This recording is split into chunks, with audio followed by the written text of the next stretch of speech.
ভগবান চন্দ্রদেব যখন সম্পূর্ণ হয় তখন পূর্ণিমা হয়, আর ধীরে ধীরে যখন শেষ হয়ে প্রথম থেকে যখন শুরু হয় তখন অমাবস্যার পর ভগবান চন্দ্রদেব ধীরে ধীরে সম্পূর্ণ রাস্তায় চলতে থাকে। তাই ভগবান চন্দ্রদেবকে ভগবান শিব আশীর্বাদ দিলেন যে তোমার এই ক্ষয় রোগ ধীরে ধীরে শেষ হবে। আর ভগবান শিব আশীর্বাদ দিলেন যে এই ব্রহ্মকুণ্ডতে যে স্নান করবে তার ক্ষয় রোগ শেষ হবে। আর সেই ব্রহ্মকুণ্ডতে যদি কেউ স্নান করে তার ক্ষয় রোগ শেষ হয়ে যায়। 3 মাস ধরে যদি সেই ব্রহ্মকুণ্ডতে স্নান করে কোনো ব্যক্তি ক্ষয় রোগ নিয়ে তার সব পাপ তো শেষ হয়ে যায়, ক্ষয় রোগও শেষ হয়ে যায়। কারণ আমার ভগবান শিব সেখানে ব্রহ্মকুণ্ড তৈরি করে দিয়েছে। ভগবান ব্রহ্মা, ভগবান শিব সেখানেই বিরাজমান থাকেন সেই ব্রহ্মকুণ্ডতে। আমার ভোলা মহেশ্বর, ভোলা ত্রিলোকীনাথ ত্রিকালদর্শী ভগবান চন্দ্রদেবকে এই আশীর্বাদ দিয়েছিলেন। ভগবান চন্দ্রদেব সম্পূর্ণরূপে খুশি হলেন। আর ভগবান শিবের আশীর্বাদ কোনো ভক্তর প্রতি না থাকা নেই। কারণ যে ভক্তরা শিবরাত্রিতে, যে ব্যক্তিরা শিবরাত্রিতে একটিবার জল ঢেলে চলে আসে, তারপর মনে মনে ভাবে হে ভগবান, হে ত্রিলোকীনাথ শিব শম্ভু, আমি যে আপনার ব্রত পালন করেছি, আপনাকে জল অর্পণ করেছি, তাহলে আমার মনের মনস্কামনা কেন পূর্ণ হলো না? সেই ভক্ত ভাবে কিন্তু আমার ভোলা মহেশ্বর ভক্তের দুঃখ কষ্ট একটিবারে শেষ করবে না। কারণ তুমি আগের জন্মে যে পাপ করেছ সেই পাপকে ক্ষয় করার জন্য তোমাকে অনেকবার ভগবান শিবকে জল অর্পণ করতে হবে, তবে ধীরে ধীরে তোমার সব পাপ শেষ হয়ে যাবে। একটি ভক্ত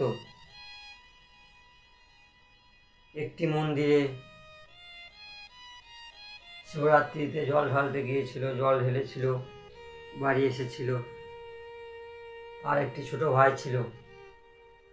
তার ভাই সেই ভক্তর চরণ ভয়ে প্রণাম করেছিল, আর সেই ভক্তর মুখে একটি আশীর্বাদ বর বেরিয়ে এসেছিল ভগবান শিবের আশীর্বাদে, যেহেতু অনেক বড় হবি, তো চাকরি করবি,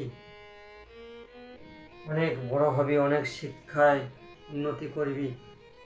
আর সেই ফলে আর সেই ভাই আজকে অনেক উন্নতি করেছে, অনেক শিক্ষায় উন্নতি করেছে, অনেক ভক্তর আশীর্বাদে তার ভাই আজকে বড় চাকরি করে, আর তার ফলে সে অনেক টাকা ইনকাম করে। কারণ যখন আশীর্বাদ দিয়েছিল সেই ভক্ত তার ভাইকে, তখন তার ভাই পড়াশুনোর প্রতি এত ভাব বা এরকম কিছু হয়ে যাবে সে ভাবতে পারেনি। কিন্তু ভগবান শিবের আশীর্বাদ, ভগবান শিবের বর কোনোদিনও বিফলে যায় না, তার ভাগ্য পাল্টিয়ে দেবে ধীরে ধীরে। যদি কেউ ভাগ্যকে পাল্টাইতে চায় তাহলে শুধুমাত্র আমার শিবশম্ভু ভগবান শিবের কাছেই যেতে হবে। কারণ ভগবান নারায়ণ এই জগৎকে পালন করে, ভগবান শিব এই সংসারকে সংহার করে, আর ভগবান ব্রহ্মা এই জগৎকে উৎপন্ন করে। তাই যখন কোনো সন্তান জন্ম নেয় তখনই আমার ভগবান ব্রহ্মা তার জন্ম মৃত্যু, তার জীবনের সমস্ত সব কিছু লিখে দেয়। আর সেই ফলে আমার ভগবান বিষ্ণু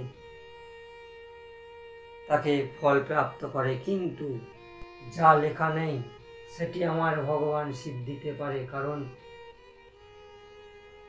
সব কিছু কাটিয়ে আমার ভগবান শিব দিতে পারে। ভোলা মহেশ্বর, ভোলানাথ, কারণ ভগবান শিব তিনি এই জগৎকে পালন করে, তিনি এই জগৎকে সৃষ্টি করেছেন। আমার মহেশ্বর ভোলানাথ ভগবান শিব যখন ভগবান বিষ্ণুকে অঙ্গে দশম ভাগ থেকে সৃষ্টি করলেন ভগবান বিষ্ণুকে, তখন ভগবান শিবের আশীর্বাদে ভগবান ব্রহ্মাকে সৃষ্টি করেছিলেন লাভি থেকে। আর সেই লাভি থেকেই পদ্মকমল হয়েছিল, আর সেই পদ্মকমল থেকে ভগবান ব্রহ্মার সৃষ্টি হয়েছিল।